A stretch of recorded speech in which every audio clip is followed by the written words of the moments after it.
farmacéutico es uno de los lobbies más influyentes del mundo. 应对挑战，利益群力破解。 Конечно, должны работать кооперативно. Должны... Las farmacéuticas tienen demasiado poder. Avecina una gran guerra entre la realidad virtual y la realidad aumentada.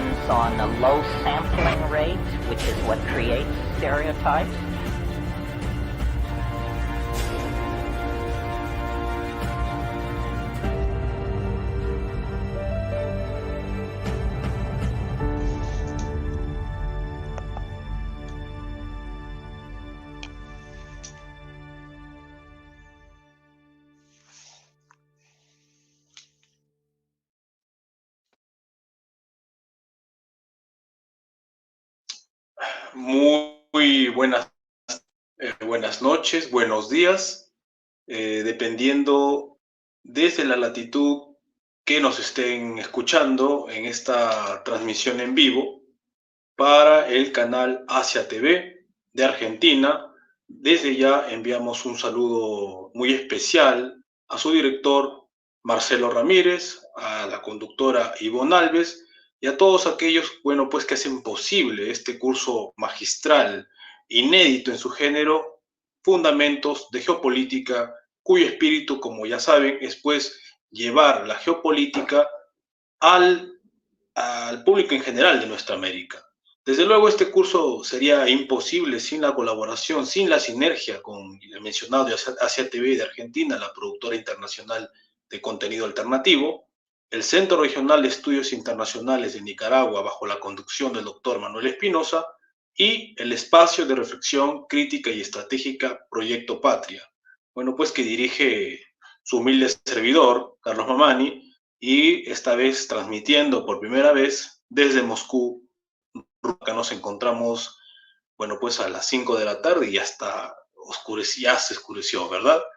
En esta oportunidad tenemos una conferencia muy especial, una conferencia dedicada fundamentalmente a abordar las dinámicas y las problemáticas tan urticantes que tenemos en la actualidad. Por eso es que se titula De Ucrania a Palestina, declive de la hegemonía unipolar atlantista y transición sistémica hacia el mundo multipolar del siglo XXI, que estará a cargo, como tienen ustedes ya entendido, ya hemos anunciado, del doctor Walter Formento, a quien le damos la bienvenida, quien es pues director del CIEPE, del Centro de Investigación en Política y Economía, miembro honorífico del Consejo Latinoamericano de Ciencias Sociales, CLACSO, además de un gran exponente de nuestra América en torno a la geopolítica, la geoestrategia, el orden financiero mundial que está emergiendo en este siglo XXI y que desde ya le damos la bienvenida. Adelante, doctor Walter Formento. Bueno, un gusto, Carlos Mamani. Un saludo a Humo y Espejos, a todos ustedes por facilitar esta conexión y la posibilidad de exponer en el marco de lo que ustedes vienen coordinando. La exposición que hemos preparado desde el CIEPE guarda relación con el objetivo de situar en qué momento nos encontramos del conflicto estratégico internacional. Como podemos observar, la contradicción principal a nivel internacional en este momento, la gran dimensión que organiza los conflictos en general, nos muestra que el actor multipolar, con Rusia, China, India, África y Latinoamérica, particularmente con Brasil, cumpliendo un rol destacado desde Latinoamérica, tiene hoy la iniciativa estratégica en el conflicto internacional. Es el actor más dinámico y tiene la iniciativa estratégica en este año 2023. Este actor, en estos momentos, tiene su contraparte, como en la contradicción principal, ese enfrentamiento con la OTAN, el unipolarismo financiero global, un actor que se compone a partir del poder financiero cuya personificación se encuentra en Davos. Los grandes fondos financieros de inversión global, la banca financiera. Este actor financiero global también es del plano universal global. Es decir, son dos actores que se están planteando, uno el globalismo financiero unipolar y el otro un mundo multipolar, pluriversal, de diálogo de regiones y naciones. Es decir, uno se asienta en la proyección de poder de los actores financieros y el otro, el actor multipolar, pluriversal, se asienta en los pueblos y naciones del mundo. Esta realidad se encuentra hoy en un momento donde la iniciativa estratégica está en el actor multipolar y pluriversal, que tiene a uno de sus componentes, a Rusia, librando una confrontación en el frente ucraniano, una confrontación que la constituyó la OTAN a partir del 2014, cuando atacó con un golpe de Estado a Ucrania, derrocando a su presidente democráticamente electo, Yanukovych, e impuso a partir de ahí a gobiernos títeres como el de Poroshenko y hoy el de Zelensky. Gobiernos títeres de la OTAN y su estrategia de actuar a través de actores informales, irregulares, que parecen que no guardan relación directa con la estructura político-militar de la OTAN y de Davos, pero son parte de este actor y uno puede recorrer la existencia de este actor financiero global y sus estructuras y formaciones especiales técnico-militares desde el golpe en el 2011 en Libia, el golpe en Egipto, el desarrollado golpe en Siria, a partir del cual tomó intervención Rusia por primera vez y fue la primera victoria de Rusia contra la OTAN en un escenario muy parecido al de Ucrania. En el de Ucrania, Rusia toma nota del tema y entre enero del 2022 y febrero del 2023 logra desactivar las capacidades de guerra biológica, bacteriológica y nuclear, no solo en Ucrania, también en otras regiones cercanas a Rusia, que había sido el plan largamente construido por Victoria Nuland, los neocon asociados a los globalistas, en los últimos 15 años. Por lo tanto, cuando Rusia comienza las operaciones militares contra la OTAN en Ucrania, que es el escenario, ya tenía conocimiento de con qué actores se enfrentaba. Los conocía a la perfección. Los conocía a la perfección desde Afganistán.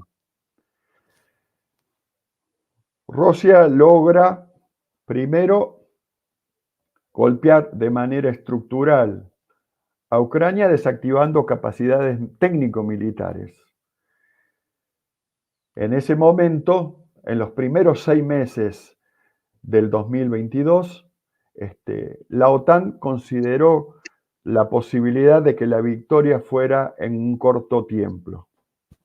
Eso, a partir de junio, julio del 2022, quedó relegado a una consideración pasada de moda porque estaba claro que la OTAN no iba a poder lograr los objetivos fácilmente que se habían propuesto desde Ucrania sobre Rusia y a partir de Rusia sobre la totalidad de los BRICS, es decir, sobre la totalidad del mundo multipolar.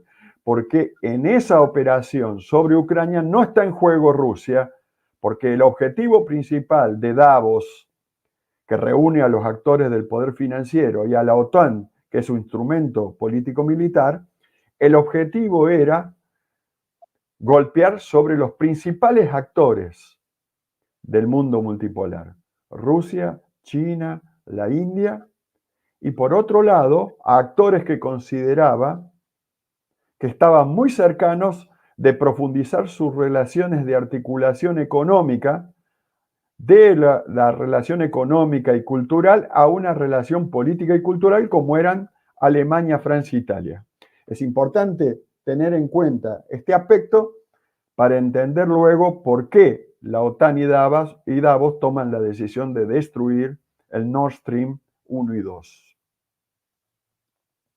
Entonces, aquí lo que tenemos como conflicto principal es una puja, es una lucha entre proyecto de mundo financiero global unipolar, un proyecto financiero global unipolar que se asienta en su territorialidad a partir del control de las cities financieras de todas las naciones, y a partir de esa red de cities financieras construir una territorialidad de poder que subordine a los gobiernos nacionales al poder de esta oligarquía desde sus bancos centrales que ya no controlan y bancos centrales que a partir de política monetaria subordinan a los gobiernos nacionales elegidos. Es decir, no solamente los sobreordinan, sino que tienen un segundo objetivo de imponer gobiernos, no solamente políticas económicas y políticas en general, sino políticas de gobierno.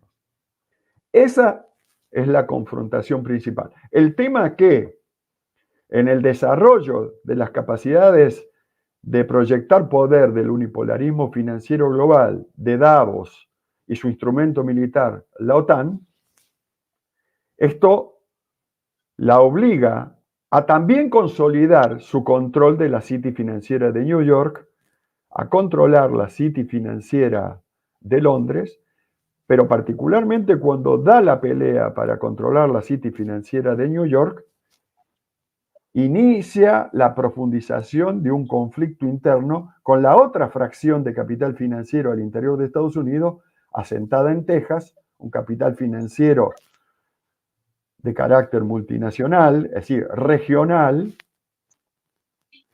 que no tiene las mismas capacidades en la arena financiera del juego de poder, pero sí tiene capacidades dominantes en el desarrollo de las capacidades de lucha técnico-militar al interior de Estados Unidos y en toda la región de Latinoamérica y el Caribe. Lo que denominamos normalmente el Comando Sur para la región. Esa confrontación interna entre dos fracciones de capital financiero que estuvieron unidas hasta el 1999, hasta septiembre del 99, cuando la fracción globalista deroga la ley Glass-Steagall, ley que impedía el funcionamiento de las redes financieras globales y por lo tanto la territorialidad offshore de Estado-nación, una territorialidad de poder que niega la capacidad de proyectar poder de los Estados-nación y de ser instituciones como lo han sido en los últimos 200 años los Estados-naciones. Eso permite entender la agudización y la estructuralidad de la confrontación al interior de estas dos fracciones del capital financiero, de estas dos fracciones de oligarquía de capital financiero, uno de territorialidad global y otra de territorialidad centrada en Estados Unidos y con la región en Sudamérica, que es a las que estaba quedando reducida la fracción del capital financiero continental o atlantista norteamericano. Una controla la OTAN, la otra controla el Comando Sur. El Comando Sur no puede proyectar poder por fuera, más allá de Latinoamérica y el Caribe, es decir, de las Américas. La OTAN sí.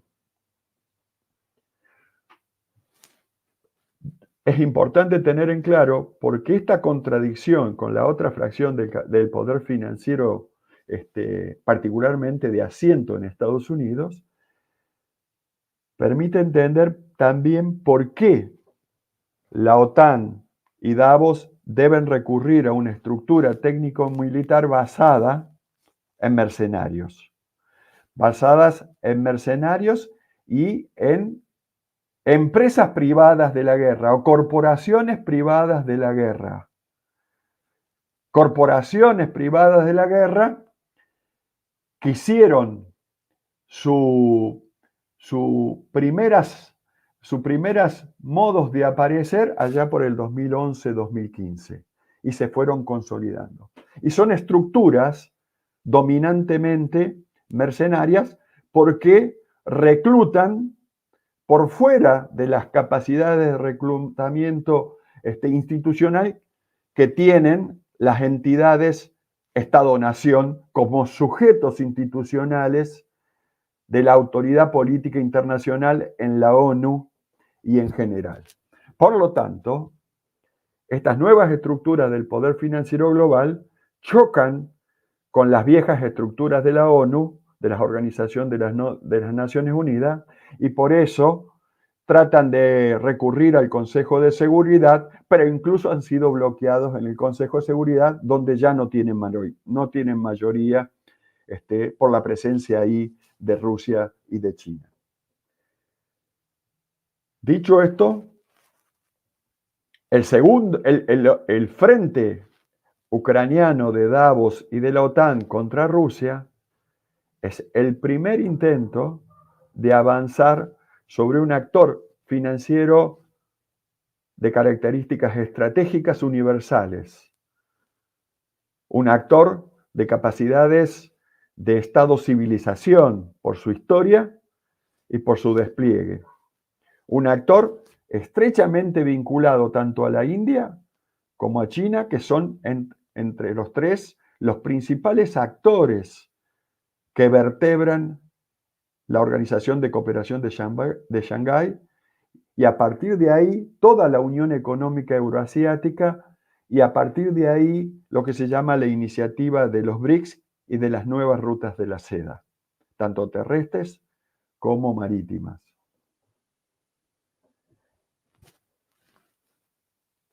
En este desarrollo, la OTAN, Davos, no solamente lleva adelante una confrontación con Rusia, sino también la inicia contra Alemania, Francia e Italia a partir de dinamitar el Nord Stream 1 y 2.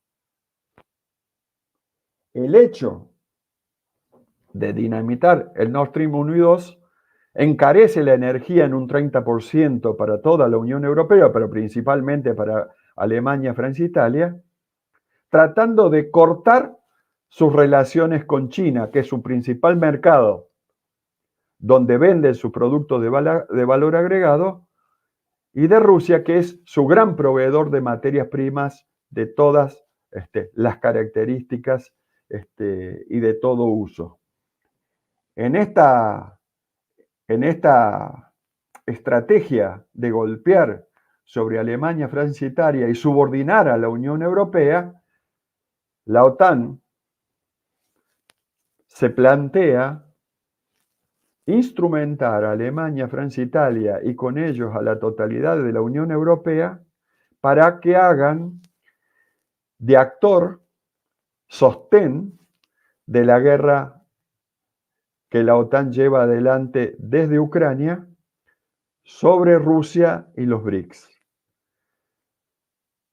Incluso no solamente para suministrar capacidades técnico-militares, sino incluso en este momento, a la altura en que nos encontramos en el 2023, incluso para que empiecen a ser parte de los actores que proveen las próximas tandas de soldados y de capacidades técnicos militares personales y materiales. Algo que hasta ahora la Unión Europea resiste, particularmente la Unión Europea, Alemania, Francia e Italia, en su componente industrial estratégico. Porque cuando observamos la City financiera de Londres y la City financiera de París, desde esas City financieras, los actores globales deterioran permanentemente la calidad material de vida cotidiana de toda la Unión Europea, casi construyendo una realidad para forzar que Alemania, Francia, Italia y toda la Unión Europea también se hagan cargo del frente de guerra, del frente principal de guerra desde Ucrania sobre Rusia, India y China. Esto no lo están logrando, pero es un tema a tener muy presente. El otro punto importante a tener en cuenta es que en el despliegue que ese unipolarismo financiero global venía realizando, necesitaba también contener y disciplinar a toda Latinoamérica y el Caribe, donde la confrontación en algunos momentos planteó y favoreció golpes de Estado, tanto en Colombia, Brasil, Argentina, Chile, Bolivia, y logró golpes de Estado exitosos. En los últimos 4 años, las capacidades de llevar adelante golpes de Estado a partir de utilizar las fuerzas de mercado se han visto debilitados. Por lo tanto, no solamente la OTAN y Davos se debilitan y pierden capacidades de consolidar terreno en Ucrania, que lejos de consolidar están perdiendo terreno y se están debilitando, incluso se están debilitando su respaldo en Polonia, que hasta acá había oficiado de una base principal de apoyo.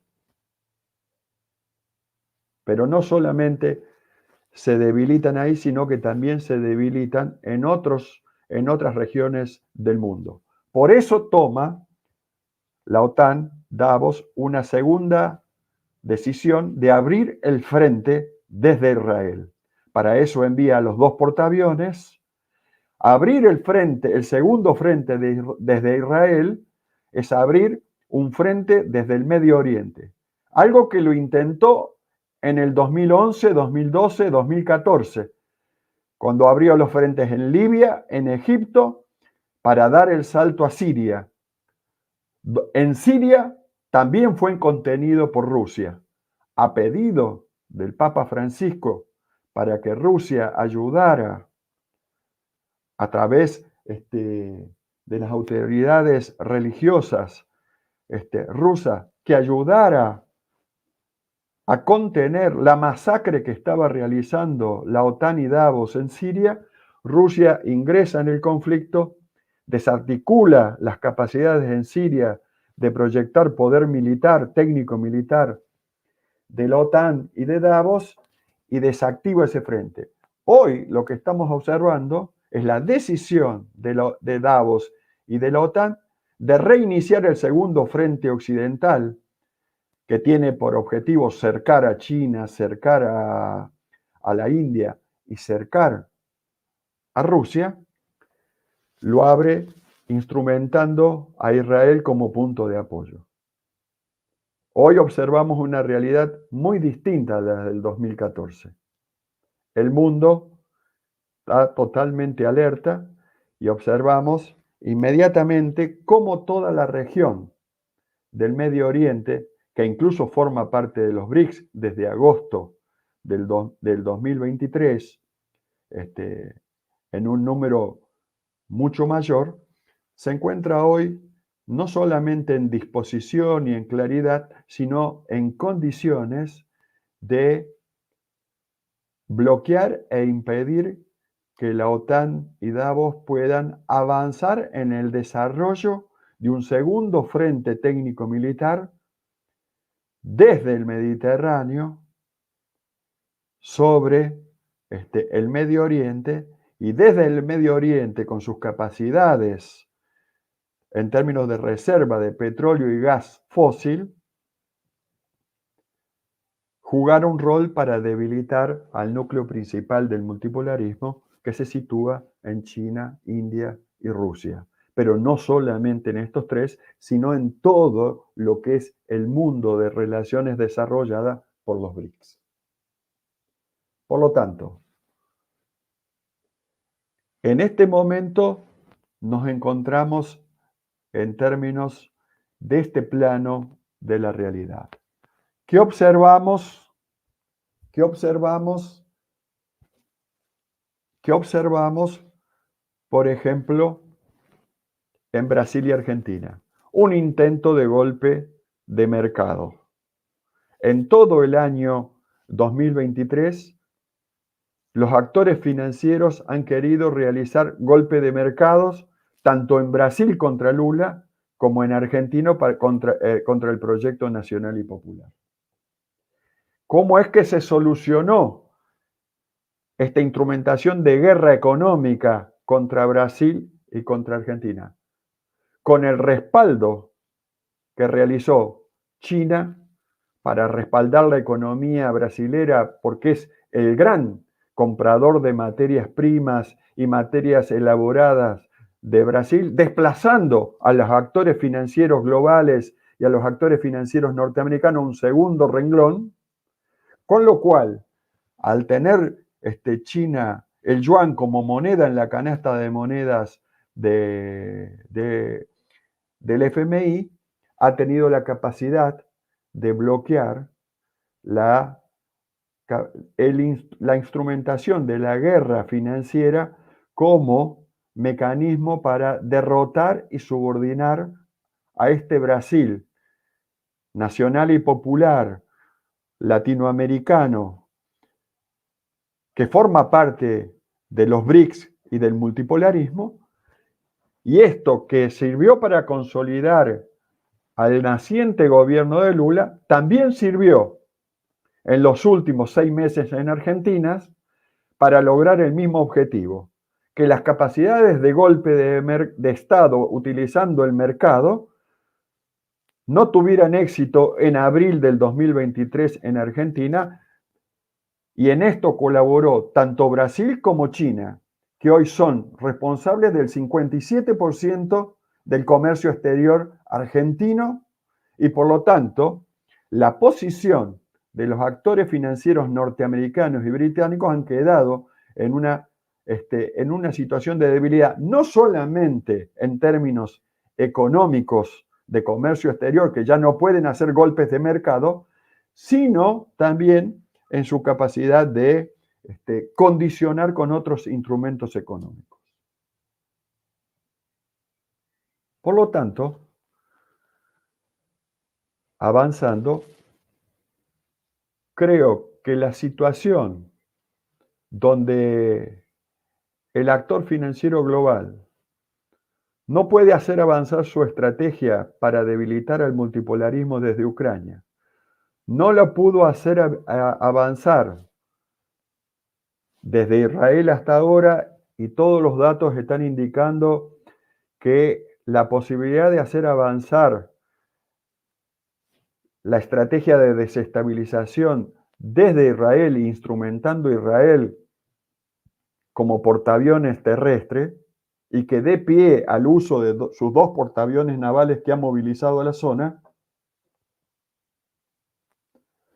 pone a la OTAN y a Davos en una situación de debilidad que seguramente se va a manifestar en la profundización de la confrontación interna al interior de Estados Unidos, a una escalada en la confrontación al interior de Estados Unidos,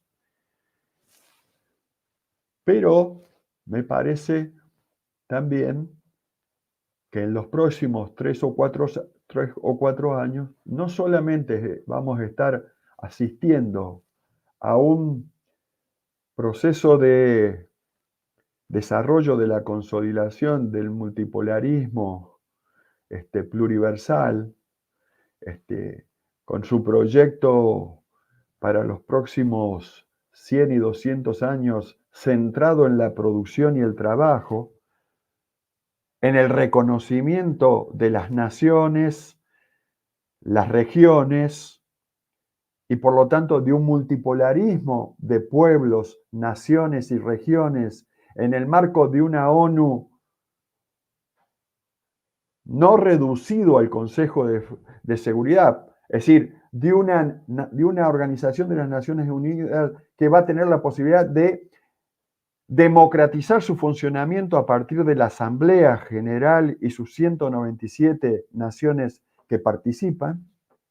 Es decir, se abre una etapa que por un lado es muy auspiciosa y esperanzadora, pero que por otro lado, por estas mismas razones, es de extrema amenaza y amenazas de extrema gravedad, porque no es cierto que los actores del poder financiero que dominaron el escenario del poder mundial en los últimos 200, 300 años, solamente se van a preparar para dejar de tener poder y se van a allanar para formar parte de un esquema de democracia universal, formando parte de un mundo cada vez más multipolar que le da un lugar importantísimo a las naciones y a los pueblos, naciones y pueblos que habían sido reducidos casi a la esclavitud, pero sí concretamente a una subordinación de países dependientes, con democracias formales, con gobiernos títeres. Por lo tanto, este escenario, en términos estratégicos auspicioso, en el presente nos llama a multiplicar las capacidades de militancia, de participación y de construcción, de claridad en términos de la amenaza a la cual nos enfrentamos, pero por otro lado también de claridad acerca de las debilidades que tiene esta amenaza a la cual nos aprestamos.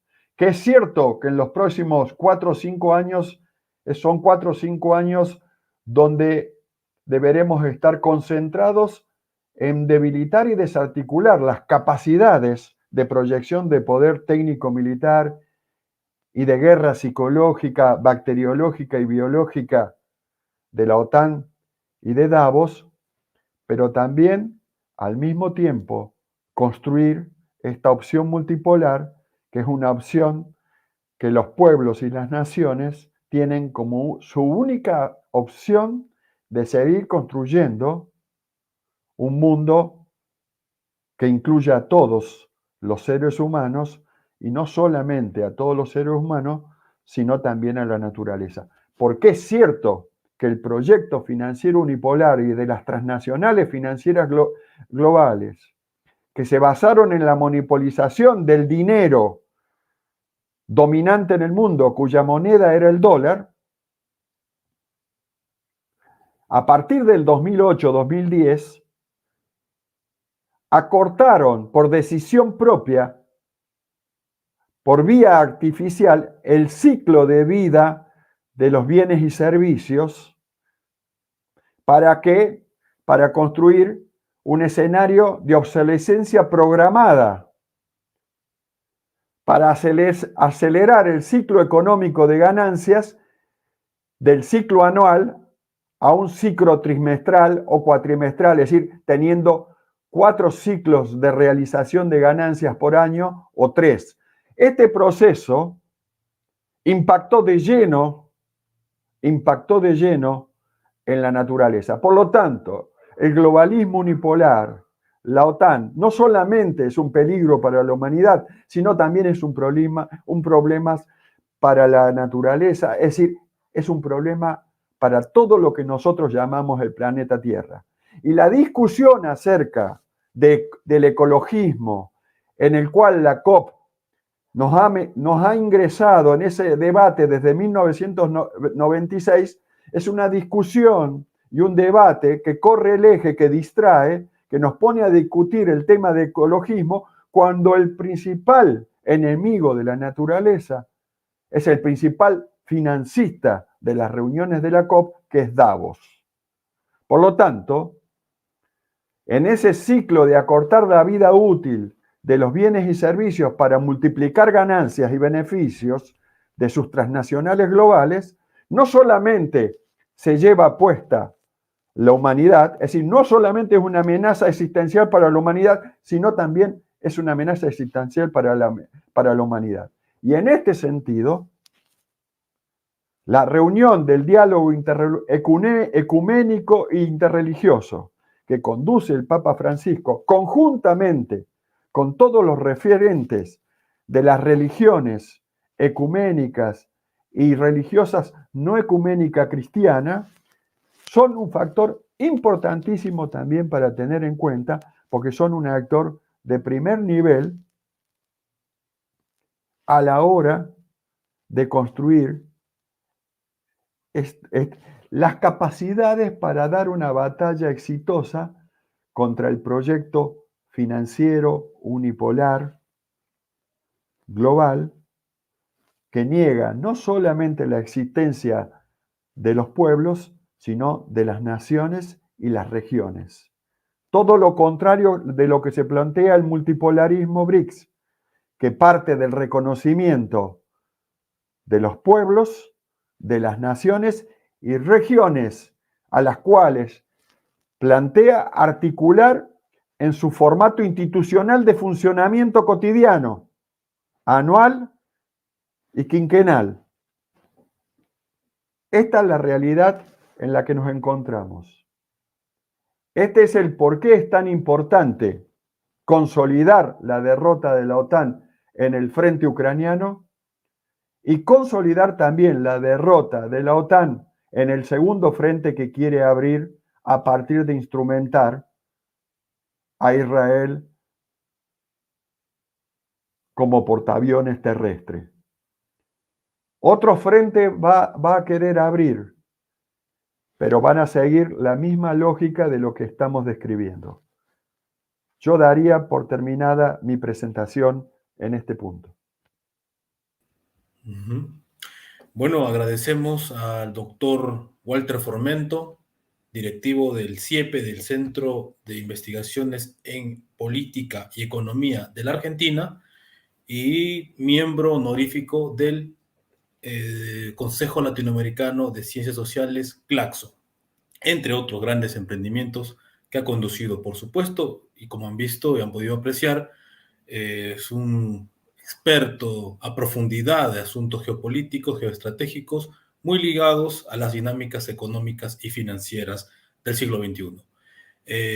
Vamos a pasar a hacer unas breves preguntas de nuestros invitados, sin antes, por supuesto, dar la bienvenida al doctor Manuel Espinosa, director del Centro Regional de Estudios Internacionales, y antes de, por supuesto, saludar a nuestro amigo, también como ponente lo tuvimos en 2 conferencias, que muy atento está viendo esta conferencia magistral desde Venezuela, el embajador Wilmer de Pablos, un grande de la diplomacia sudamericana. Saludos, estimado Wilmer. Doctor Espinosa, por favor. Ahí está. Sí, muy buenos días, estimado Walter. En nombre del Centro Regional de Estudios Internacionales, nuestra gratitud por haber salido al encuentro, a nuestra invitación, igual a nuestros colegas de Asia TV, Proyecto Patria, al hermano querido de Venezuela, Wilmer de Pablos también. Estamos en la presencia en esta conferencia, estamos presenciando otro nivel de análisis, ¿verdad?, estratégico, sobre todo ligado al accionar financiero global de poder, que lógicamente trazan planes y acciones que distan más allá de la comprensión permanente de muchos estudiosos. Estamos centrados, vamos a decir, de una manera táctica en el avanzar del frente ruso en Ucrania, por ejemplo. Estamos hablando sobre X o Y técnica militar novedosa, o que si avanzaron en la zona de Jersón o cerca de Odessa, etcétera, etcétera. Pero eso es táctico. Sí tiene una connotación que nos está explicando con alta precisión nuestro colega Walter, ¿verdad? Hoy día. Igual estamos en esa sintonía de análisis táctico en el conflicto en el palestino-israelí. Que sí entraron los israelíes a Gaza, lógicamente la matanza, el genocidio, el exterminio que ahí se está dando de gente civil, sobre todo la cantidad de niños que observamos que están pereciendo. Las naciones del mundo están, los pueblos sobre todo, están repudiando esta forma cruel de tratar al pueblo palestino en Gaza, pero igual estamos viendo los aspectos tácticos y no qué es lo que se necesita qué es lo que requiere en sus planes de proyectos a largo plazo los centros financieros globales.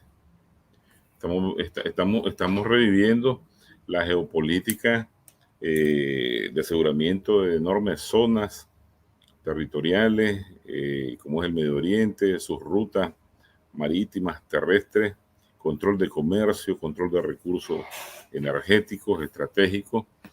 Y cuando digo el control es el apoderamiento total.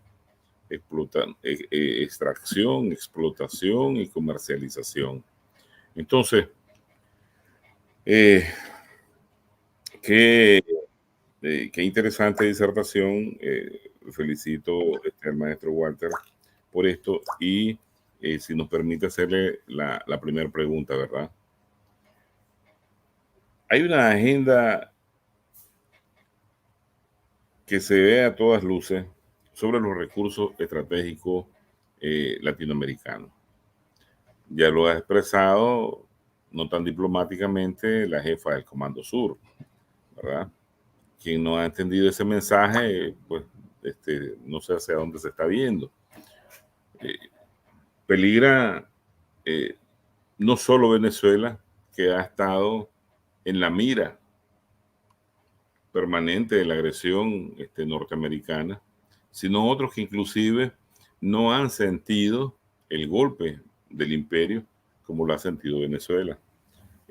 Se preguntan por quién doblan las campanas y no saben que están doblando por nosotros, ¿verdad? ¿Qué estructura, qué accionar necesita Latinoamérica? Necesita la patria grande, necesita el sur fortalecer para que esos planes estratégicos, financieros y de saqueo y control de nuestros recursos estratégicos no se lleven a cabo. Bueno, primero, Manuel, siempre un gusto poder participar de una mesa donde estés presente.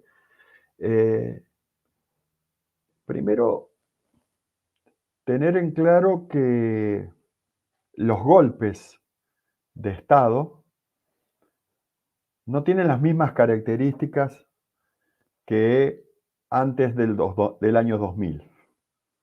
Es decir, del siglo pasado, que tenían formas militares abiertas y expuestas. Incluso en Perú, no fueron tan abiertas y expuestas hasta que la propia presencia del pueblo peruano en la calle obligó al Comando Sur a presionar para que se hagan presentes,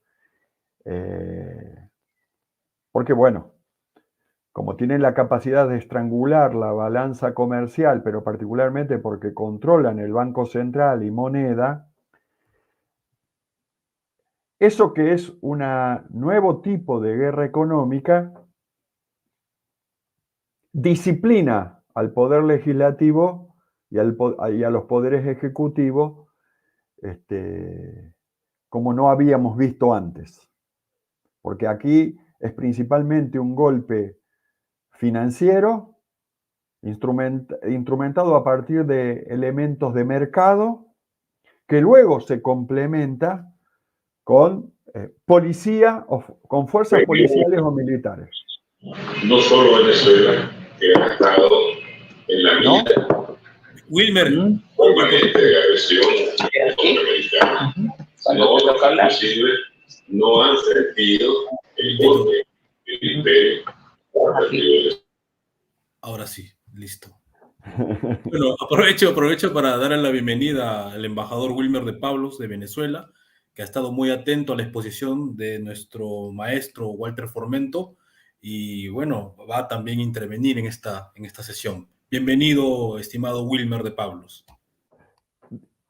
Digo esto de Perú porque el golpe sobre Perú tiene un objetivo principal que es desconectar el puerto de aguas profundas de Perú hacia el Pacífico, que ya es y particularmente el Pacífico Sur, es el océano del mundo, es decir, junto con el Índico, con el Pacífico Sur, el Atlántico Sur, son los océanos de los próximos 100, 200 años. Es decir, y en ese sentido, el paso bioceánico sur-sur, que convoca a toda Latinoamérica y Caribe, pero particularmente a Chile y Argentina, esto lo tiene muy claro Lula, lo tiene muy claro los sectores de San Pablo, asociados con Argentina, eso que fue el acuerdo de Alfonsín y Sarney en 1985, que se llamó el primer Mercosur, el primer momento del Mercosur. Bueno, por eso Brasil realizó el despliegue que realizó junto con China para asegurar el respaldo a la balanza comercial y que no hubiera golpe financiero sobre Argentina en abril del 2023. Fue la primera vez que un intento de golpe de mercado con instrumentos financieros no fue exitoso en la Argentina. Es decir, no llevó a un escenario de negociación en condiciones de debilidad argentina, sino que Argentina, Brasil, respaldado por China, se encontró en un escenario de fortaleza y pudo negociar en condiciones de fortaleza. Algo que debe completar con la recuperación en los próximos 4 años de soberanía sobre sus puertos, porque los puertos también se encuentran fuera del alcance de la soberanía de la Argentina y por lo tanto todo su comercio exterior en proteína vegetal podríamos decir que no tributa al Estado-Nación, es decir, desfinancia al Estado-Nación por lo menos en un 70% de lo que debería aportar. Y eso es otro modo de guerra comercial y de guerra económica contra un Estado-Nación. El ejercicio de la soberanía sobre sus puertos, donde se exporta no solamente soja, sino otros minerales, y particularmente el litio en breve en otros lugares, es un objetivo importante que ahora empieza a tener marco favorable. Se inicia las condiciones de marco favorable a partir de que en abril, julio, frente al escenario del golpe de mercado que intentó, los grupos financieros norteamericanos, el respaldo primero de Brasil, porque está directamente involucrado, porque somos lo mismo. Si Argentina cae, cae Brasil. Si Argentina se fortalece, Brasil se fortalece. Y en esa misma línea se encuentra Venezuela y Colombia. Brasil, Venezuela, Colombia, Argentina. Y esto me hace recordar al Chávez de 2001-2010, que ya lo tenía claro, porque Chávez, cuando puso el petróleo en común como columna vertebral, yo creo que fui consciente de eso muchos años después, no voy a decir que ya veía con claridad eso, pero creo que a partir del 2010 y a partir de viajar e interlocutar con los compañeros en Venezuela, pudimos acceder a un diálogo y a información clave.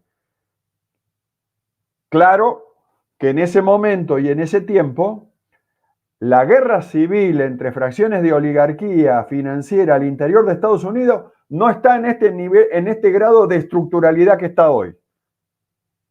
Yo creo que Chávez conocía esta realidad, la conocía por su presencia en el mercado de Estados Unidos a partir de tener su compañía de petróleo. Incluso creo que lo dijo cuando vino a Argentina.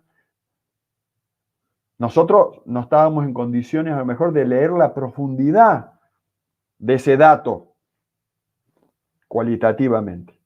Hoy, esto es claro. Lo que pasa es que hoy Venezuela tiene la misma amenaza desde el Esequibo que tiene la Argentina y Brasil.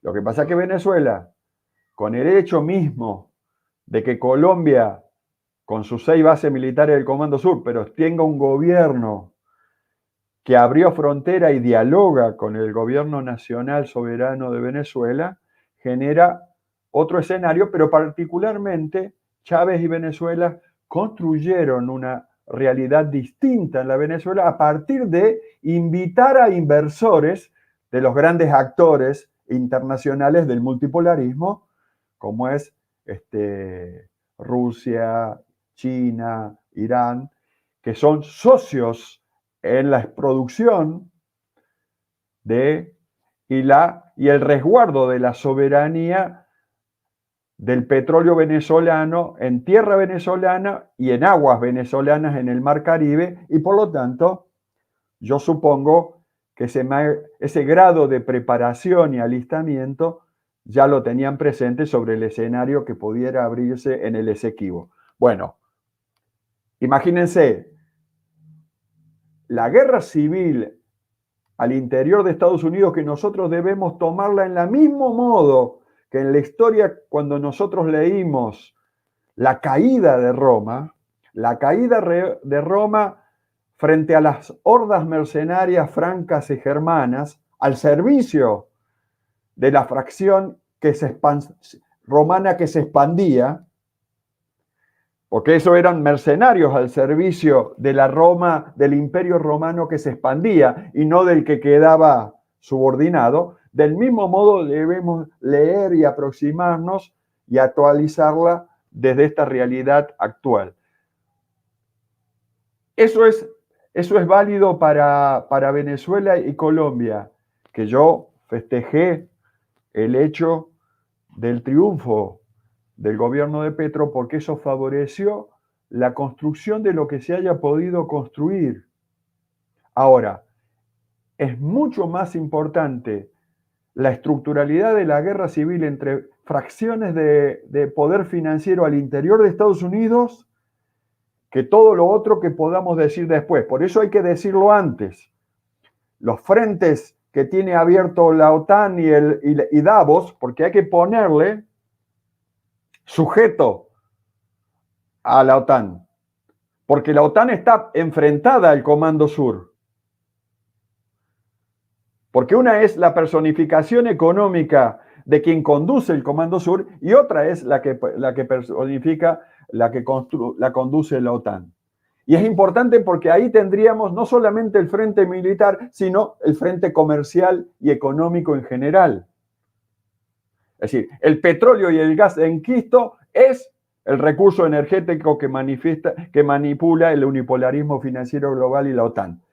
El petróleo y el gas fósil siempre estuvo subordinado al Comando Sur y a lo que se llama la banca comercial norteamericana. La globalista es banca financiera. La banca comercial tiene su personificación en el JP Morgan, el Bank of America, el Goldman Sachs. En cambio, la personificación del actor económico del globalismo es la banca financiera. State Street, BlackRock, Templeton. la realidad que la guerra civil en Estados Unidos incluso se manifiesta en el tema de banca comercial y de banca financiera. Hoy la Reserva Federal, después de 15 años, está en control de la banca comercial, temporariamente, de manera no consolidada y dinámica. Por lo tanto, esa guerra civil, incluso entre facciones financieras, incluso impacta sobre la situación de la economía cotidiana norteamericana. Y todas las películas que vimos de Estados Unidos acerca de la guerra del hambre, de la guerra, de todas las películas de Hollywood, bueno, hoy vemos que en realidad trataban de expresar una verdad que nosotros no estábamos en condiciones de leer profunda y estructuralmente, porque no estábamos en autos de lo que era realmente eso, el sufrimiento del pueblo norteamericano, que en realidad, como fueron masacrados, es decir, fueron muertos sus principales líderes que podrían haber conducido a ese pueblo norteamericano, hoy se encuentra en esta situación de fragilidad en términos políticos sociales.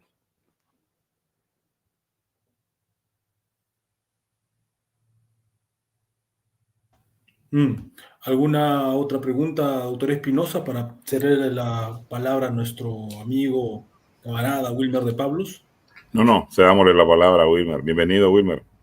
Adelante, Wilmer. Bienvenido. Bueno, primero que nada, a agradecer la invitación una vez más a este interesante proyecto que por supuesto nos motiva Alexander Dugin, el maestro en geopolítica desde Rusia, a quien expresamos nuestra admiración, nuestro respeto desde Venezuela, y que además es un ejemplo, un hombre de pie, totalmente de pie, frente a una situación tan personal, tan dura y tan ruda como es la pérdida de un hijo. Pero así son los verdaderos revolucionarios. Primero la patria, después el dolor personal y todo lo que la vida nos depara, ¿no? Al doctor Manuel Espinosa, por supuesto, desde el Centro Regional de Estudios Internacionales, con quien me mantengo esta semana muy activo, dada la visita de nuestra querida Geraldina Colotti de Italia en Managua, en Nicaragua, y estoy muy contento con lo que desde allí se está haciendo y se va a hacer en los próximos días. Por supuesto, a mi querido amigo Carlos Mamani de Proyecto Patria, de la Universidad de Cajamarca, o como la llamamos, la prestigiosa Universidad de Cajamarca, quien desde Moscú sigue acompañándonos en este proyecto extraordinario que nos enaltece además. Y por supuesto al doctor Walter Fomento, a quien estoy escuchando desde el inicio, a pesar de todas las caídas del sistema y de la conexión, que lo estoy escuchando con muchísima atención. Además ha hecho una extraordinaria ponencia que nos pone en el contexto estructural de la geopolítica mundial, en el nuevo orden mundial multipolar que están haciendo, y además viene y nos lleva así desde lo general hasta lo particular a la región suramericana, ¿no? Muy importante, sobre todo estos últimos comentarios aludidos a la geopolítica en la región. Yo, por supuesto, aplaudo su ponencia y saludo también a todos los que están conectados, que son parte de este proyecto, a quienes nos oyen, porque es una enorme responsabilidad el trabajo que tenemos desde la comunicación política en el contexto actual de lo que hoy evidenciamos y vemos en el mundo. Empezaría por decir que efectivamente Estados Unidos, el Reino Unido y la OTAN tienen claro que han perdido su pelea frente al Kremlin, a Rusia, a la Rusia de Vladimir Putin, con la excusa de utilizar a Ucrania, destruir una región tan importante como Europa, convertirla en un protectorado, acabar con toda su industria, ¿sí? Y, por supuesto, la lectura que podemos hacer muy seria es que la apertura de un nuevo frente en el Mediterráneo, en el Medio Oriente, perdón, no es otra más que la afirmación del fracaso de toda su estrategia, o mejor dicho, su errada estrategia contra Rusia, la potencia militar, porque sabemos que su objetivo principal es la potencia económica China, que solo utilizaron a Ucrania como una excusa, porque todo el mundo sabía, desde el 2014 hasta el momento en que se inició, lo que se llama, o algunos llaman, el inicio de una operación especial militar, que en mi opinión personal, lo he dicho aquí en otros espacios, es el inicio de una operación geopolítica de más alto impacto, que lo que hizo fue acelerar el nacimiento del mundo multipolar, pluricéntrico, que hoy estamos viendo desde Euroasia, Asia, el Medio Oriente, África y la región latinoamericana. Es la confrontación de dos modelos, el modelo unipolar frente al nacimiento de un modelo multipolar, pluricéntrico, del que habló Hugo Chávez hace más de una década.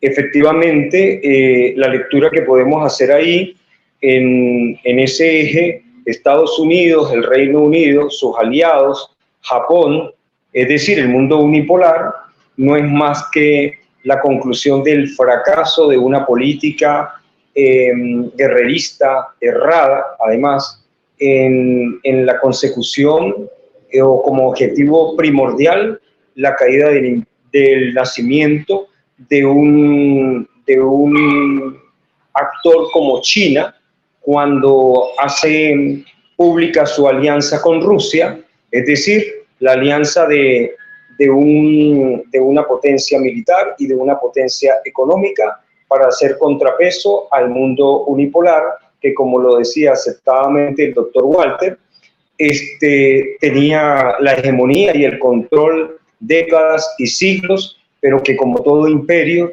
cae, porque es un ciclo, es una realidad, no es sino que leer la historia, y estamos presenciando la caída del mundo unipolar, la caída de los aliados occidentales, en virtud de que ya no son una potencia como nos lo enseñó Samir Amin en esa extraordinaria obra llamada Los monopolios del capital, de la banca y las finanzas, que hoy vemos que ya no son una potencia, que nacen el banco del BRICS, que nace el fondo del BRICS, que ya financia más de 1.000 proyectos que superan los 55.000 millones de dólares que hoy dirige nuestra querida Dilma Rousseff, que además de eso no han podido posesionarse del otro monopolio, que son los recursos naturales, que están en Rusia, que es riquísima en recursos naturales. Europa no tiene tampoco Estados Unidos, pero que además también están en nuestra América Latina. Y además de esto vemos cómo los otros monopolios, que hay que reconocerlos, que son una potencia en el monopolio de la guerra y de las armas nucleares, sí lo son, y que siguen siendo un monopolio y una potencia en las tecnologías. Sin embargo, hay que ver el avance de la India, de esta potencia emergente, y el avance de China, ¿no? Por eso la guerra por el litio, por eso el triángulo del litio tan importante en Argentina, en Chile y en Bolivia, pero que ya sabemos nosotros que se han suscrito tremendos acuerdos, convenios con China, que es el primer consumidor de litio del mundo, y sabemos que el primer suministrador de litio está en Oceanía, que es Australia. Entonces, haciendo las lecturas, así como la hace magistralmente nuestro querido Walter Fomento, que hoy nos acompaña, es una lectura estructural de la geopolítica para poderla entender y además hacerla lo más clara, transparente, llana posible, para que sea potable para quienes nos oyen con mucha responsabilidad y poder tener comprensión de lo que se mueve en el ajedrez mundial. También es importante señalar, como ya lo hemos hecho en anteriores ponencias, yo tuve el privilegio y el honor de acompañar en mi primera ponencia el tema de Euroasia en el contexto del nuevo orden mundial, porque sabemos, además hay teorías, la teoría de John Mackinder, que hoy cobra muchísimo peso, muchísima fuerza, el Heartland, el corazón del mundo, en Euroasia, porque esa región que se encuentra triangulada por Rusia,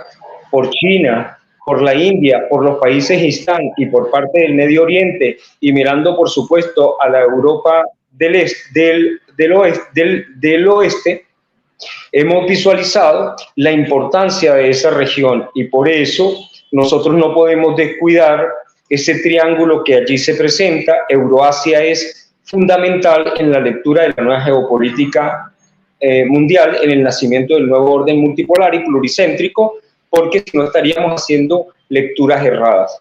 Pero además, el tema hoy, con mucha fuerza que se nos presenta, está vinculado no a la guerra, sería un error decir la guerra, entre Israel y Palestina. Allí no hay una guerra, allí estamos en presencia de un genocidio, y para ser más específicos, en presencia de un etnocidio, es decir, el Estado de Israel, el Estado sionista de Israel, pretende desaparecer de la faz del planeta a los palestinos, quienes acompañamos, nos solidarizamos, a quienes hemos mandado ayuda desde distintos frentes, porque lo que allí se vive desde el punto de vista humano es realmente terrible. Estamos en presencia de un etnocidio televisado, de un genocidio cometido con el aval de Occidente, de Estados Unidos, del Reino Unido,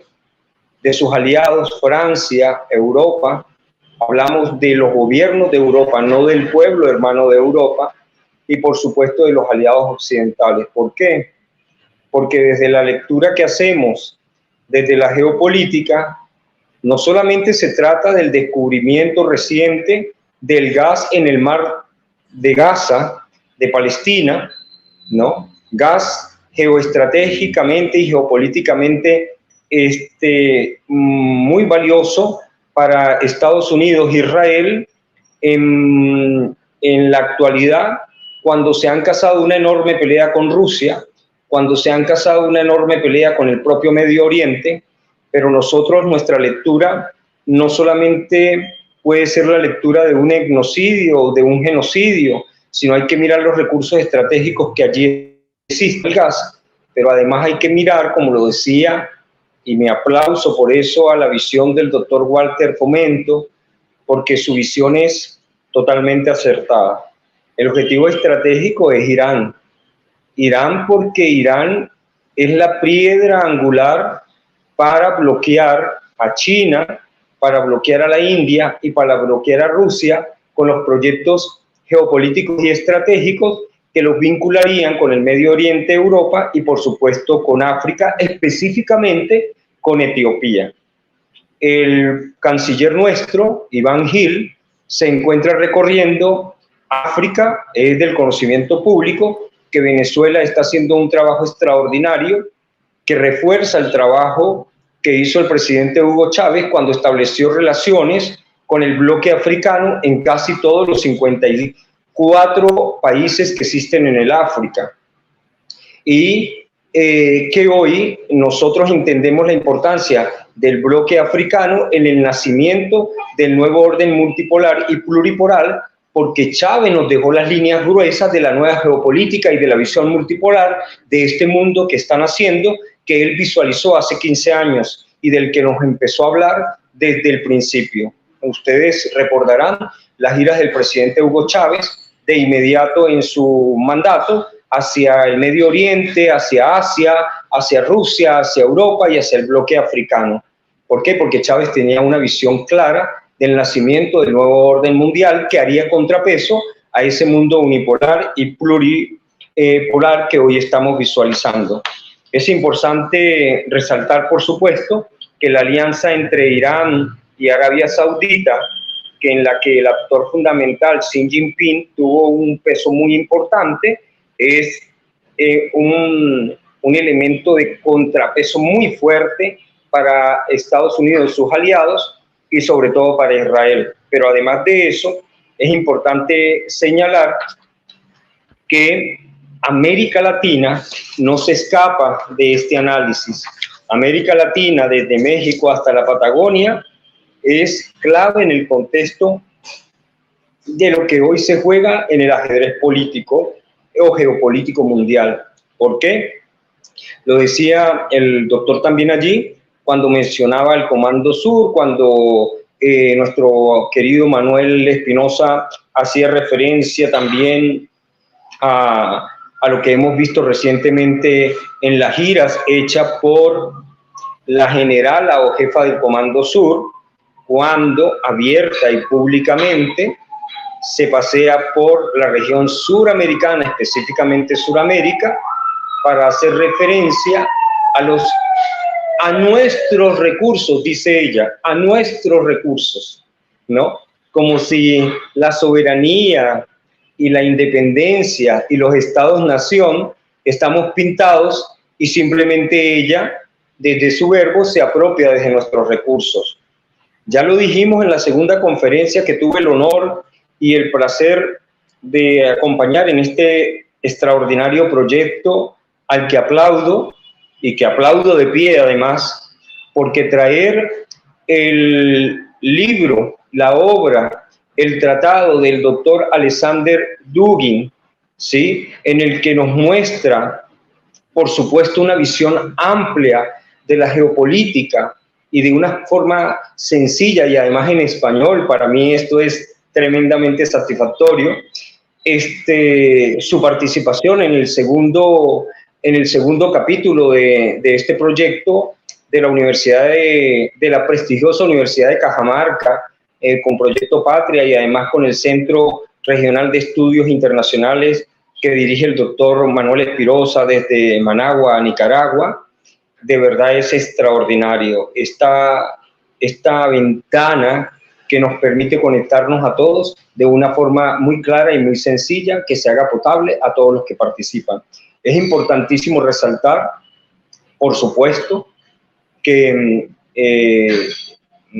para el Comando Sur, Chile, para el Comando Sur, Perú, en manos de una dictadora, para el Comando Sur, Ecuador, ahora en manos de Daniel Noboa, y por supuesto Colombia, donde tienen sus bases, pero que Petro no acompaña ni las políticas ni la visión de Estados Unidos, se le convierte allí en un factor de resistencia, todas vinculadas, por supuesto, al bordear toda la costa, ¿sí?, toda la costa del Pacífico, que es clave en la geopolítica, sobre todo en los recientes puertos que hemos visto que se manejan desde Ecuador, con frontera hacia Costa Rica, desde la parte insular de Ecuador, que es fundamental. Lo decía además nuestra vicepresidenta en la participación que tuvo en la conferencia del Tratado Amazónico.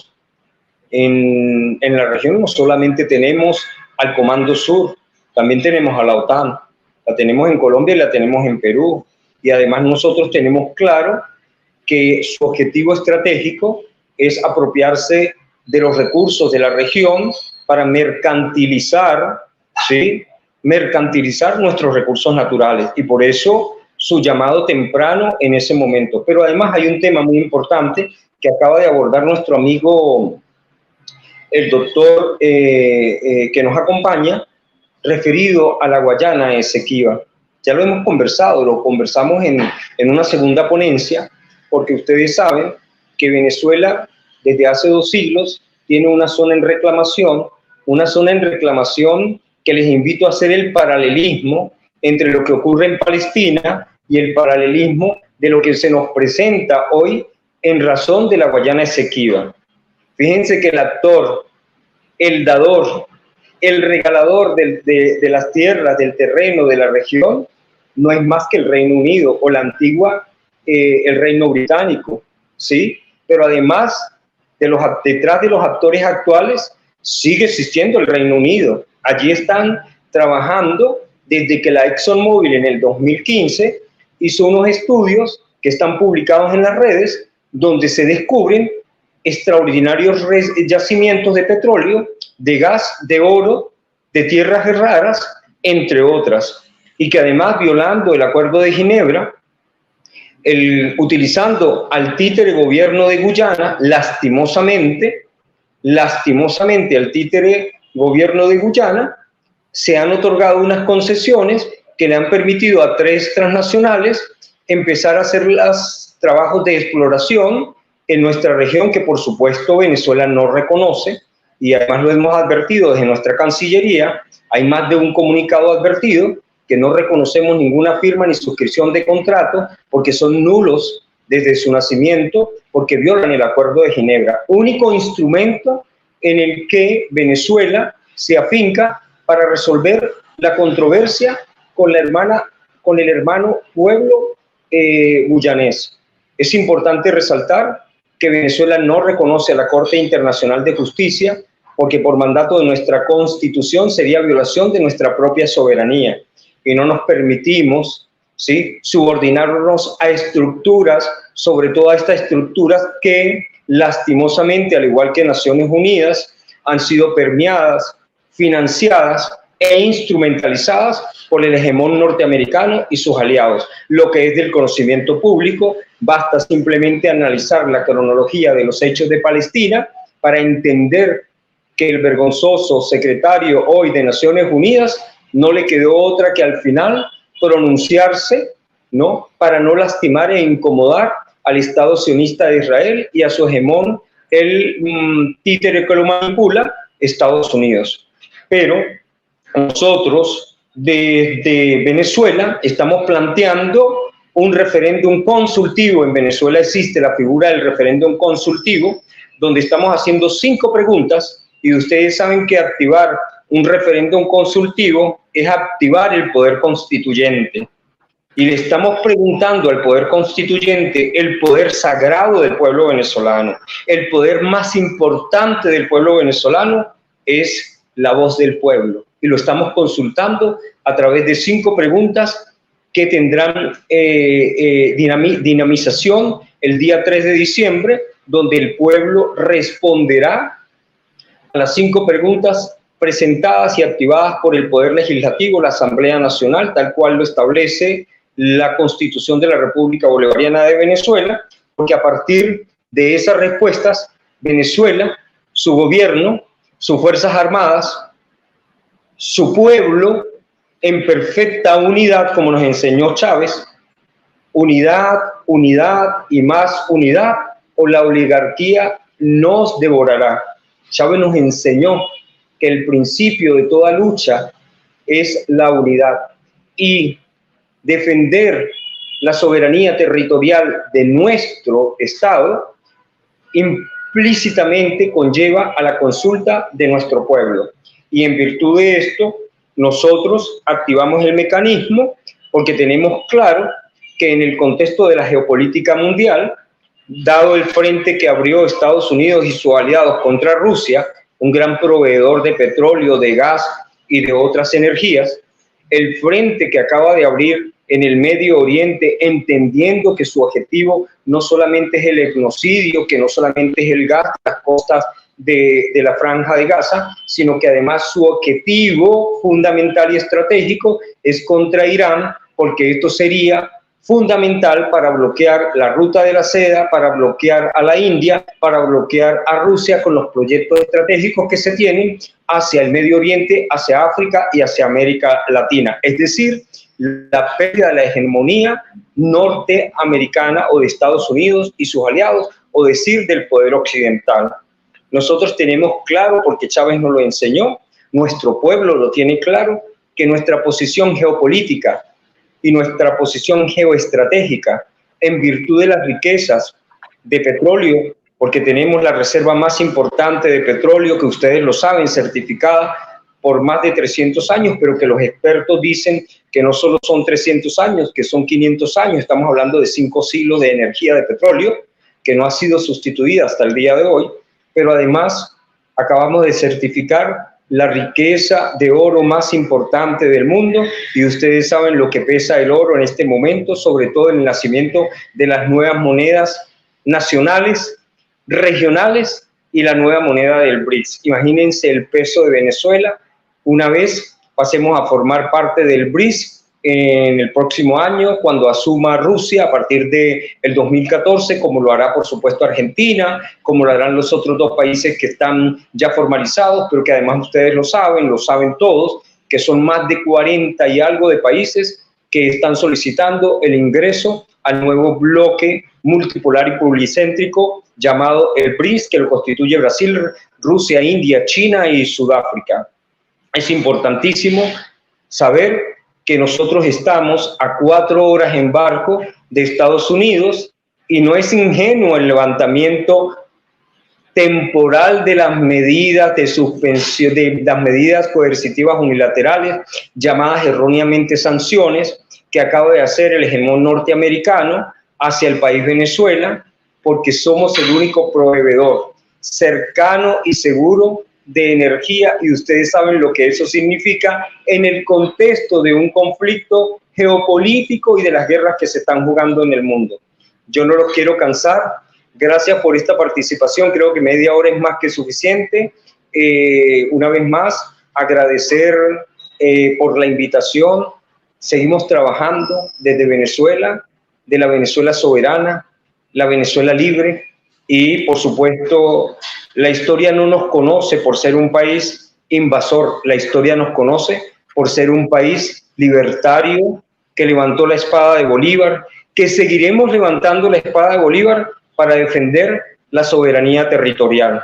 Solo así, y utilizando la diplomacia bolivariana de paz, lo hemos logrado. Estamos obligados a defender la paz de la región latinoamericana, porque lo que se juega en la región de la Guayana Esequiba no es una controversia entre el hermano país de Guyana ni Venezuela.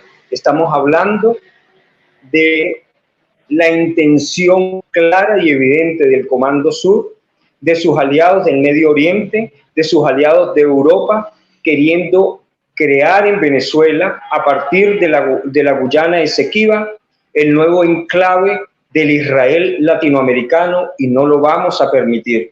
Vamos a defender la paz con la doctrina bolivariana y con los mayores esfuerzos de nuestros hermanos, los pueblos latinoamericanos. Muchísimas gracias. A ti, Wilmer, de verdad, por tu disponibilidad y esta intervención tan magistral que ha terminado por complementar a esta exposición, a esta conferencia. La verdad que comparto plenamente lo que acabas de decir, una conferencia realmente política y realmente importante. Doctor Formento, adelante, por favor. No, antes de que vaya cerrando, Carlos, me parece muy importante casi el contexto y cómo sitúa Wilmer todo lo que de alguna manera me tocó introducir en la apertura. Particularmente porque Venezuela es una potencia en energía. Cuando uno es una potencia en energía, tiene estrategas en el tema, y como eso es una columna vertebral, uno tiene una posibilidad de aportar elementos de diagnóstico importantísimos. Creo que debemos en algún momento reunirnos para profundizar que al Estado global nosotros le debemos oponer el Estado civilización, eso que nos plantea, y que de alguna manera Wilmer nos está recordando que lo que plantea nuestro intelectual en Rusia, que el Estado civilización es la próxima etapa, y en ese sentido la CELAC, es decir, Latinoamérica y el Caribe es una civilización. Ahora, el tema, ¿cómo es que se expresa eso? ¿Cuáles son las 4 o 5 dimensiones centrales del estado de civilización latinoamericano y caribeño? ¿Cuáles son las personificaciones históricas Es decir, ¿cuáles son las dimensiones estructurales estratégicas para que nosotros podamos empezar a hacer docencia acerca de esas dimensiones, que es el modo en que después nosotros vemos con claridad el hecho de que somos una civilización única? A nosotros a veces lo damos por sobreentendido, porque es tan claro que México, Venezuela, Colombia, Brasil, bueno, nosotros con Perú, desde la Guerra de Malvinas, somos siempre lo mismo porque, bueno, Argentina, Bolivia, Perú, no hay modo de que nosotros no nos pensemos como lo mismo. Ahora, tampoco es cierto que podemos ver del mismo modo a toda la CELAC, tener todos los elementos para que nos hermanemos de antes, porque esto hay que sembrarlo antes, incluso hay que fertilizar lo que nuestros libertadores ya sembraron antes. Porque la reunión entre Bolívar y San Martín es un punto de apoyo. Ahora, hay que actualizar al hoy ese lenguaje histórico para que sea de masas, para que sea de mayorías, para que sea de pueblos. Yo estuve, por ejemplo, ayer dando formación, este mismo tema, en los delegados sindicales de base del Sindicato de la Carne que conducen las comisiones internas de los frigoríficos y explicar cómo juegan los frigoríficos que están en manos de los globalistas, de los que están en manos de los continentalistas, de los que están, incluso de los que están en manos de los chinos, que a veces parece que no tuvieran sugerentes la conducción, es decir, la formación en conducción, para manejarse de manera estratégica con, por ejemplo, en Argentina el peronismo es la columna vertebral y el frente de todo, ¿no? Este frente ampliado que tenemos a partir de la historia, ¿no? Que en algún momento yo ofrezco charlar de qué pasó en estas elecciones. Cuando termine estas elecciones argentinas, yo le ofrezco a esta mesa poner arriba de la mesa lo que yo considero, porque nosotros estamos regresando a una situación muy parecida, pero a su vez universalmente muy distinta a la de 1985-87, que es la salida nuestra de la derrota de Malvinas, porque allá en el 85 se plasma la derrota en Malvinas, donde el Comando Sur y la OTAN nos ingresan solamente para derrotarnos formalmente, pues nosotros veníamos derrotados del golpe de Estado, un golpe de Estado que se hace, que es Comando Sur OTAN, porque en ese momento estaban juntos, porque si yo leo la fractura de oligarquía al interior de Estados Unidos, tengo que también verlo en sus Fuerzas Armadas. Y el Comando Sur no es la OTAN. Hoy el Comando Sur se enfrenta a la OTAN. Por eso, incluso, la OTAN en Argentina, a través de sus factores financieros globales, juega aliado con el gobierno argentino, una alianza táctica, en contra del Comando Sur. Digo, eso es claro en la Argentina, es claro en Brasil. Lula lo tiene muy claro, lo hemos charlado con él. Entonces, digo esto para entender esto que nos plantea Dugin y que es muy fértil, que es el Estado-civilización. Es decir, y él plantea el Estado-civilización Latinoamérica-Caribe. Es decir, que es latinoamericano, es decir, los latinos. Eso tenemos que trabajarlo porque incluso yo les diría, yo mismo iría a ese curso. No solamente para decir algo, incluso para escuchar mucho. ¿Por qué? Porque es toda una complejidad. Y nosotros, como tenemos a Chávez y a Perón como hermanos, y a Cárdenas y a Sandino como nuestros maestros, ¿no? Pero eso no es algo que está masificado.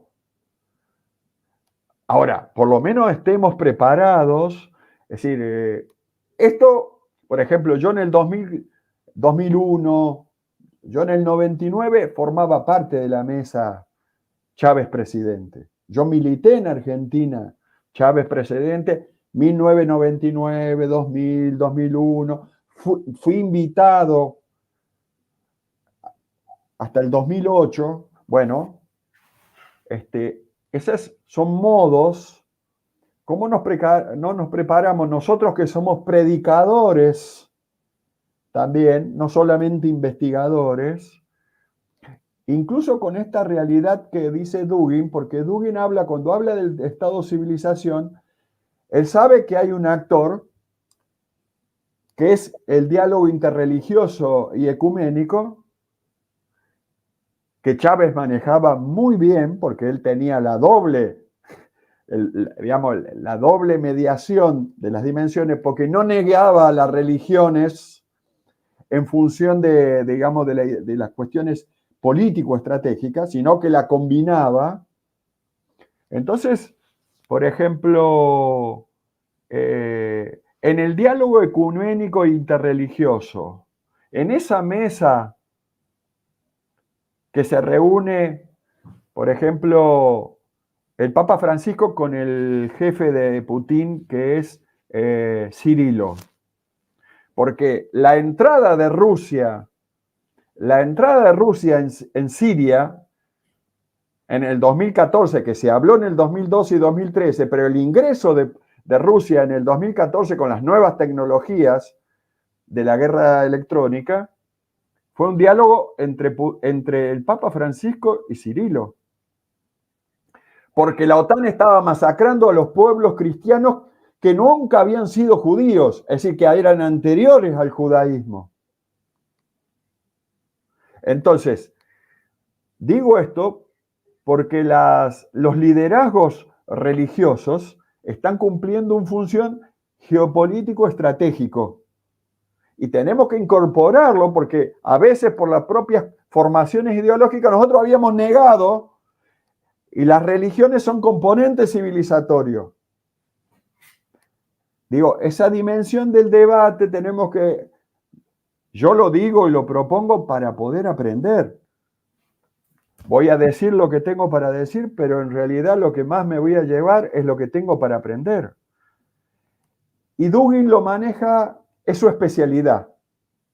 Él trabaja ese tema en términos de especialidad, porque como él trabajó el tema de Estado-civilización y de diálogo civilizatorio, acuérdense que Putin, Dugin, Cirilo, es parte de una misma mesa. Es decir, el actor ecuménico, interreligioso, cumple funciones, cumple un rol importantísimo en la realidad rusa. Putin lo cita cada día de la patria. Digo estas cosas porque nosotros vamos a tener que sintetizar esas heterogeneidades para poder conducir, para lo cual hay que instalar el debate, la reflexión, incluso para instalar lo heterogéneo del debate y la reflexión. Por ejemplo, nosotros tenemos un debate para todos los que vienen de una formación agnóstica del Partido Comunista en Argentina, nosotros lo tenemos que... Ahora, ¿cómo se instala? Porque uno puede venir de donde viene, desde donde venga. El problema es a dónde vamos. Si hay que incorporar esa dimensión, hay que incorporarla. ¿Por qué? Porque tenemos claro cuál es el enemigo principal. Que se plantea la civilización financiera global, que es una no civilización. Pero la plantean de ese modo, se están planteando como globalismo, porque globalismo es el término de los poderes financieros de Davos, que es la contraparte del universalismo. Por eso niegan los estados-naciones, niegan los estados-regiones, necesitan hacerlo. Pero necesitan anular en nuestra capacidad de pensar esas categorías. Por lo tanto, por eso yo describo la arquitectura del poder financiero. City financiera, al lado de un banco central con una legislación que lo vuelve extranacional. Entonces conducen el Banco Central y la moneda a partir de controlar la City financiera y los bancos y el sistema de crédito. Por eso puse de ejemplo la primera derrota importante en Argentina y la región de Davos y de el Comando Sur, por más que haya una guerra civil. Cuando Brasil y China se suman, que son el responsable del 57% del comercio exterior argentino, ¿para qué? Utilizando a China, que tiene un pie dentro del FMI, por lo tanto el yuan es un instrumento que está legitimado desde el punto de vista formal. Se usa el yuan para comerciar el 57%. No hay golpe de mercado en Argentina. Desde abril nosotros ya no tenemos esa amenaza, sencillamente porque fue cancelada por la alianza entre China y Rusia, que además nos necesitan como proveedores de esos bienes alimentos y somos parte del hemisferio sur, sabido que en el hemisferio norte se produce en otra estación, ¿no? Nosotros somos complementarios con la pampa húmeda de Rusia y del Mississippi porque somos del área sur. Cuando ellos hacen una cosa, nosotros hacemos trigo en el ciclo opuesto a Rusia. Y China y la India tienen mucha población y poco alimento. ¿No? Para decir algo, ¿no? Ahora, nosotros creo que tenemos que ver, incluso con Dugin, cómo profundizamos el debate de qué entendemos por Estado-civilización y cuáles son las instancias intermedias que nos llevan desde lo nacional al Estado-civilización. Porque lo nacional uno lo puede sintetizar. Ahora, para nosotros lo nacional es ideológico. Porque nosotros no vamos a permitir jamás la negación de la nación, porque es constituyente desde nuestro nacimiento mismo como individuos. Está tan adentro nuestro. Porque nosotros decimos, debemos defender la nación. Y tenemos un 90% de nuestro lado. No estamos hablando de defender el dólar o el peso, que son categorías de otro orden. Son cosas que están sembradas y regadas por nuestros abuelos y nuestros padres. Y eso es ideológico para nosotros, que es la mayor fortaleza. Después, si además podemos ser reflexivos y llegar a la misma conclusión, mejor. Pero ustedes saben que la inmensa mayoría de nosotros llegamos por el corazón construido por nuestros padres y nuestros abuelos. Y nuestros pueblos, ¿no? Y en las festividades cotidianas, las festividades patrias. Por eso es interesante, incluso a veces, profundizar con Dugin en el debate, incluso para entender más de él y que él nos entienda a nosotros. Nosotros hablamos desde otra civilización, de lo mismo, pero desde otra experiencia. Porque nosotros tenemos pueblos originarios que además tienen otra concepción de la civilización. Hay que ponerlo en común. Solamente como duda lo planteo, no lo planteo como certeza, lo planteo como conjunto de preguntas. No es que tengo la respuesta, me preocupa el problema.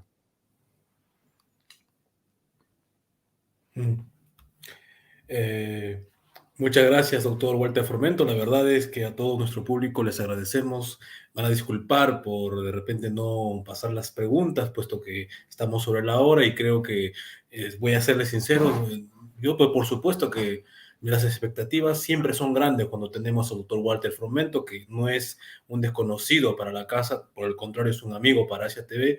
Lo tuvimos en la conferencia magistral, en el primer ciclo de conferencias sobre geopolítica en la Universidad Nacional de Cajamarca, y ahora lo tenemos en este curso magistral que, sinceramente, como digo, ha desbordado completamente todas mis expectativas, empezando por la magistral conferencia en sí y por los invitados como el doctor Manuel Espinosa y nuestro hermano Wilmer de Pablos, embajador de Venezuela y un referente de la diplomacia sudamericana. sin nada más, bueno, me quedé sin palabras prácticamente. Muchísimas gracias a todos ustedes, gracias a ustedes, a la audiencia. Como siempre, agradecer a los directivos de Asia TV, al analista geopolítico Marcelo Ramírez, a Ivonne Alves, a Azul Ramírez y a la gente del CREI, ¿no? En dirección del doctor Manuel Espinosa. Y por supuesto, un abrazo y un gran saludo a la hermana República Bolivariana de Venezuela, en representación aquí de nuestro amigo y hermano Wilmer de Pablos. Carlos, muchas gracias. Carlos, Adelante. Carlos. Sí. Quiero robarte ahí unos minutos. Realmente agradecido con Walter Fomento. Sobre todo porque nos ha aterrizado con tanta facilidad en función de explorar ese nivel estratégico, del análisis estratégico financiero global, ¿verdad? Ponerlo en contexto, poner una nueva perspectiva hacia dónde nosotros dirigir nuestra atención. Desde luego, nosotros tenemos ahí algunas preguntas que te las puedo rápido solamente expresar, porque lo que decía Wilmer, nuestro hermano venezolano, o sea, lo que estamos presenciando en el sector Gaza es lo que le puede hacer a cualquiera de nosotros. Y los medios oligopólicos de la comunicación masiva lo van a callar.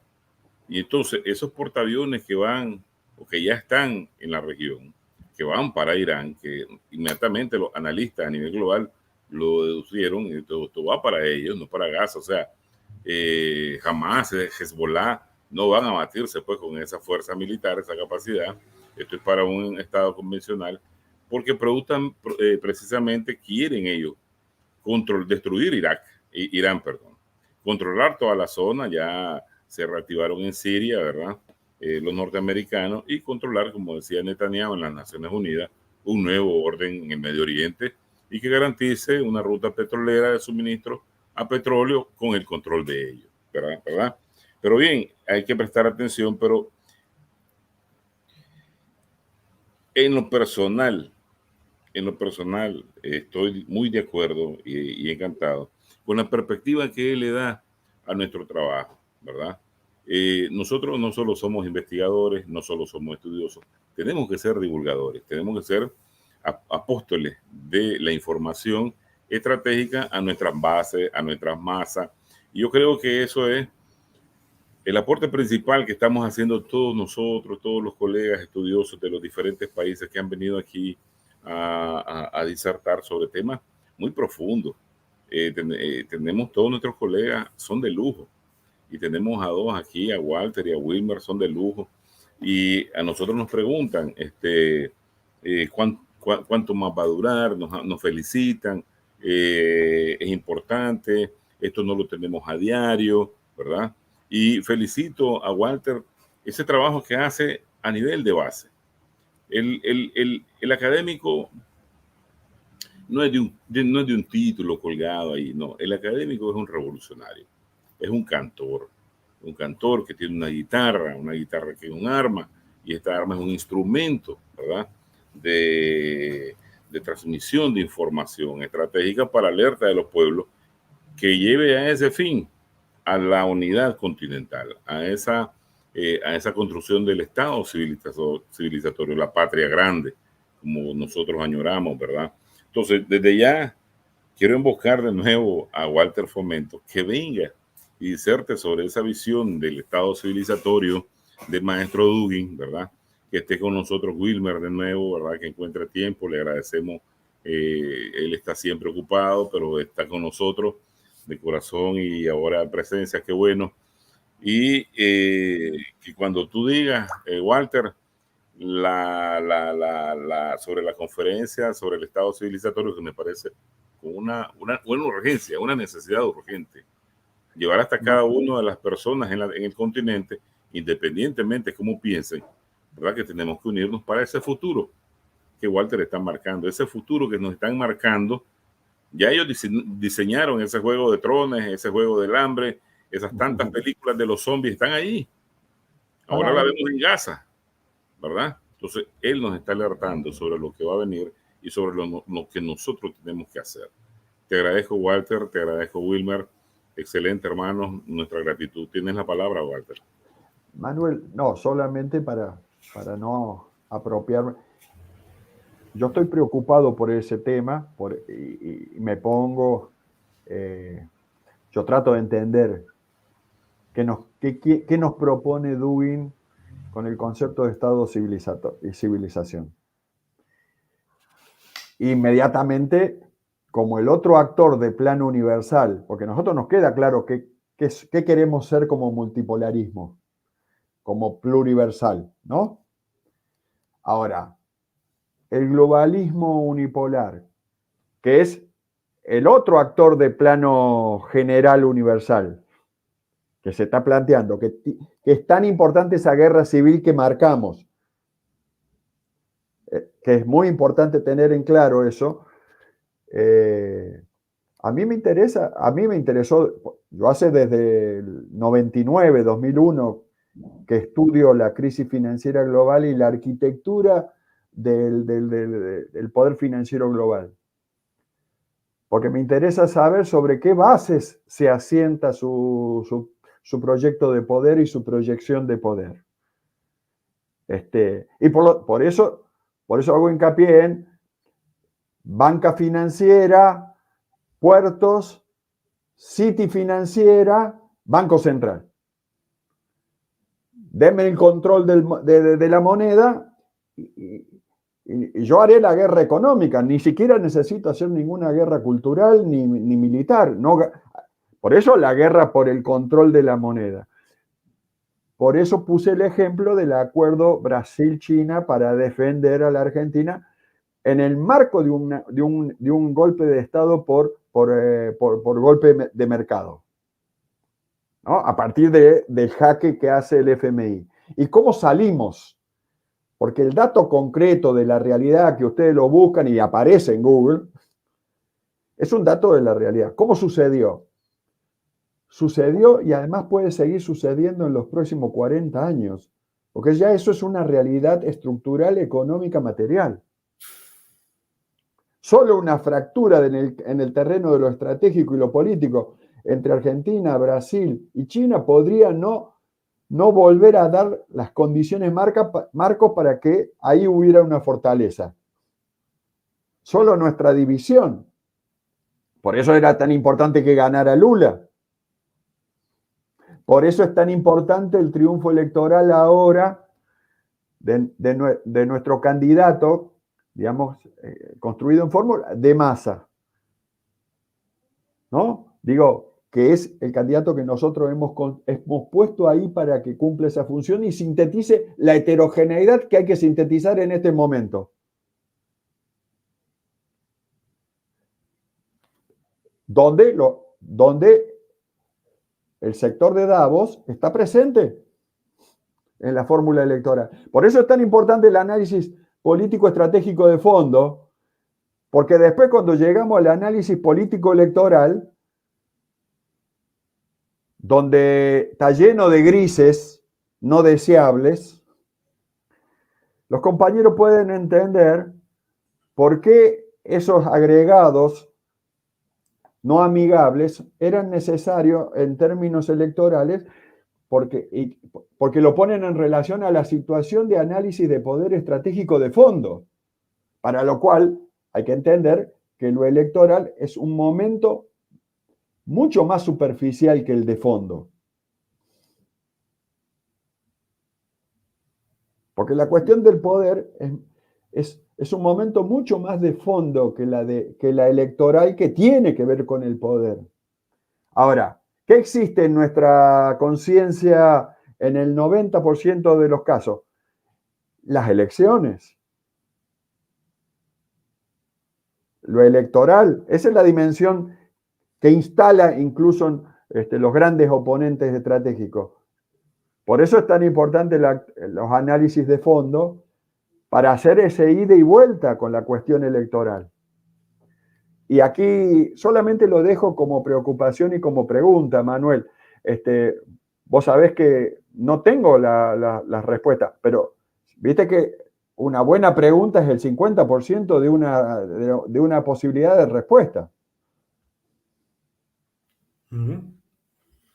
Bueno, doctor, Excelente, excelente, excelente, hermano. Esperamos tenerlo lo más pronto posible con nosotros y tocar estos temas tan importantes en la actualidad, en la coyuntura internacional y para cada uno de nuestros pueblos en realidad. Muchas gracias. Sí, sí. Un gran abrazo. Agradezco a Asia TV y de paso le aviso, en un tiempo Asia TV incluso funcionó dentro en el CIEPE porque habían tenido un percance transitorio y por lo tanto hemos tomado café y hemos trabajado juntos haciendo las cosas distintas que hacemos. Grandes hermanos. Muchas gracias, doctor Walter Formento, y a ti, Wilmer, por esta cordial asistencia, intervención, como siempre, tan enriquecedora de estas conferencias, justamente, ¿no? De este proyecto que es inédito en su género, como ya muy pocos se están dando cuenta, y muchos también, pocos y muchos, y con esa finalidad, justamente, ¿no? De llevar temas tan complejos como la geopolítica, como esta charla magistral que nos ha hecho entender y comprender de manera estructural, ¿no? Las conexiones que existen entre territorio, poder financiero, poder militar, ¿no? Que, bueno, simplemente al siglo XXI hacen reflexionar sobre la vigencia de la geopolítica, una disciplina bastante diseñada desde el mundo académico, desde la política, pero bueno, que existe y que es real, ¿no? Nos guste o no nos guste, la geopolítica simplemente está allí, como alguna vez dijo Robert Kaplan, ¿no? ¿Cómo puede haberse ido algo o retornar algo que nunca se fue, ¿no? En realidad siempre estuvo y siempre lo va a estar. Y país que no tiene geopolítica, eso no lo va a librar de estar dentro de la geopolítica de otros países. En nuestro caso, como sudamericanos, latinoamericanos, en nuestra América, tenemos que forjar una geopolítica pensada en el ser y estar de nuestro pueblo continente. Por supuesto, agradeciendo, felicitando al profesor Alexander Dugin, que hace lo suyo desde donde estoy en estos momentos, desde Rusia. Lógicamente, nosotros tendremos que también hacer lo propio. Muchísimas gracias por esta magistral conferencia, doctor Walter Formento. Yo, la verdad, no pensaba quitarle tanto tiempo, pero creo que todo, cada segundo, cada minuto ha sido invaluable. Esta es una conferencia totalmente para el recuerdo, ¿eh? Muchas gracias a todos ustedes y hasta la próxima. Controles, por favor.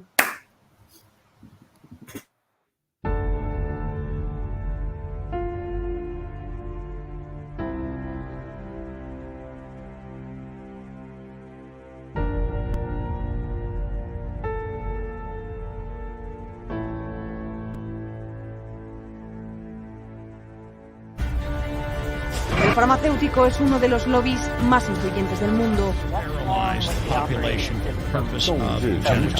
应对挑战，利益行利破解。 Конечно, должны работать кооперативно, должны... Las matemáticas tienen demasiado poder. Avecina una gran guerra entre la realidad virtual y la realidad aumentada. Runs on a low sampling rate, which is what creates stereotypes.